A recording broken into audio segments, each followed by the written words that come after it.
All right, yo, what's going on YouTube? We got a brand new video. Now, in this one, we're going to be talking about Quant, just pretty much a look back at 2022.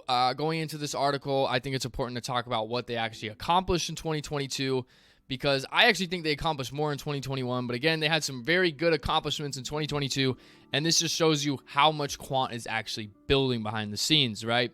If you look at something like Bitcoin, they haven't accomplished anything besides their Lightning Network that they have mentioned, right? I think all the utilities in Quant, and I'm just going to pretty much go into detail about what they accomplished in 2022. So starting off, I wanted to show you this, and then we are going to go into this article from MIT Connection Science about Web 3.0.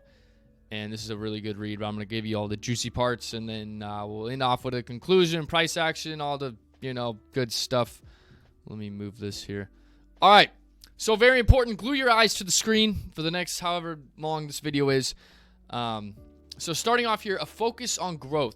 Quant has expanded their team by 74%, it mentions, adding key roles in product, engineering, HR, and marketing. Now, this is very important because, that's almost double their growth for their whole entire team. And nobody's doing it unless they're planning on upscaling. That means that they are extremely confident in their success in the future and the traffic that they're going to be receiving. So they're going to hire more employees. We look at Amazon right now with the recession. Amazon is actually letting employees go. We're seeing this with other companies too. And they're doing that because they're anticipating a decrease in traffic, right? And now we look at Quant, they're anticipating more traffic. Now, this is for all good reasons. If we look at their connections this year, one of the most notable ones, in my opinion, is Nexi. And Nexi is partnered with the European Central Banks, right? So these are all connections tying into Quant.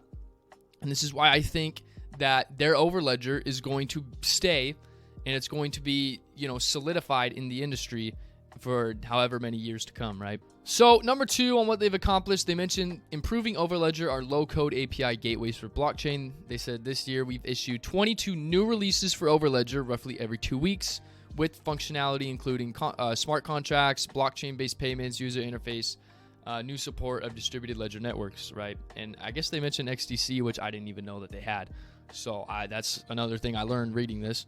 So it says scaling our engineering team and processes. Again, as they mentioned up here, they were adding more employees, and I guess that they were more in depth with scaling their engineering team, which is good because that means that they're, evolving the network every day. They're not just letting the network sit stagnant. They're constantly improving it to stay number 1 in the industry. Now, as an investor, this is very bullish. So, number 4, blockchain for beginners course with King London.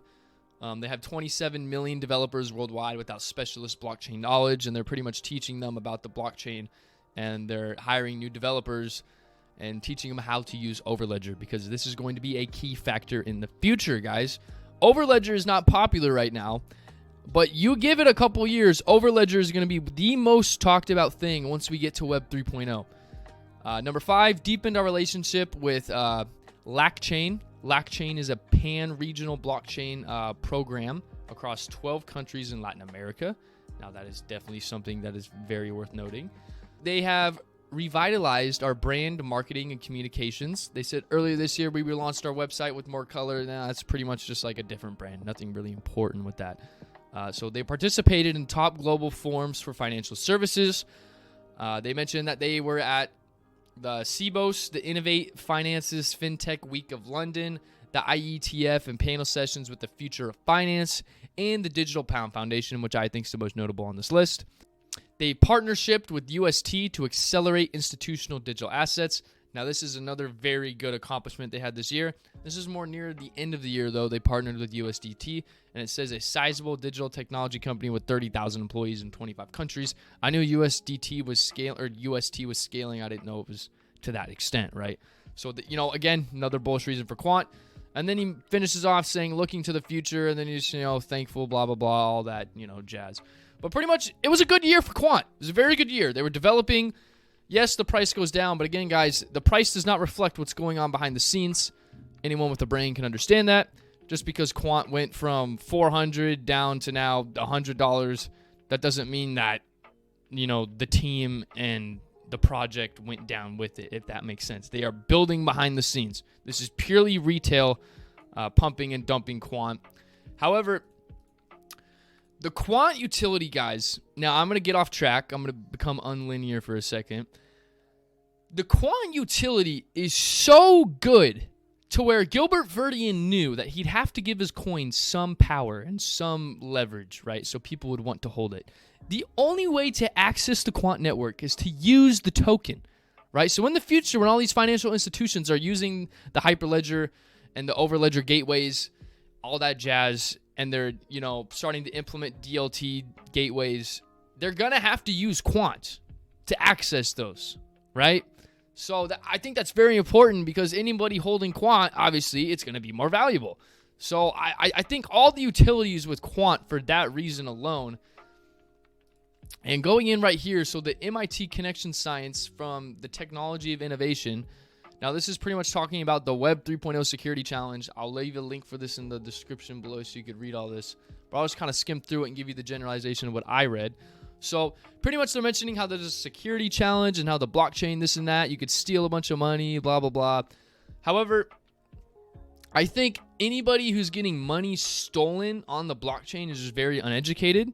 I think that it's a lot harder to steal money from the blockchain than it is actually in person. And I think, eventually once this gets regulation, the banks are not going to have an issue really with security, because, most of the security problems is from people getting robbed on the streets, etc. So it's going to be hard for a digital warrior to come into space in Web 3.0, and start messing stuff up once everything is, set in stone on how it is. So this, I think, is the most important thing from this website. Now, they don't mention Quant. However, Quant solves this problem perfectly. It says the first is development of methods for constructing aggregate census-like data, including public performance and impact reports from companies and nations without risk of exposing personal company or state data, and without having to trust third parties such as government agencies. Now, Quant does this. They give you the privacy. They have private gateways that they operate. So the fact that Quant is able to do this, and this is a demand, and again, this is from the World Economic Forum right here. If you look at these references, there's a few other references, but the main references that they have is from the World Economic Forum. These are what the World Economic Forum is mentioning that the world needs, and Quant is giving the service to satisfy these needs, right? So I am very bullish on Quant, as you guys know, and I think that Quant is going to satisfy these needs better than anybody else. I think that what they are doing is literally going to change the entire industry and the entire infrastructure on the planet. I cannot stress this enough how much I love Quant. But guys, that is the end of my video. I just wanted to kind of give a mention of what they accomplished in 2022 and where we are headed in 2023, and what, I think that their main focus is going to be. I think that they're just going to keep working, keep building, keep working behind the scenes. And, I hope we stay in these levels, guys. I truly do. I don't want to see Quant go over $200 within this year, because I need more time to buy some. Okay, now that's where I'm at. Now, again, not financial advice. You should already know. Don't listen to any YouTubers. Do your own research. Even for me, don't take my word for anything. You need to look at this information yourself so you know what you are actually holding. I know what I'm holding personally. Any comments or any questions in the comments, I will answer, as I do respond to every comment on my video. And yeah, guys, pretty much that's the end of the video, and thanks for watching.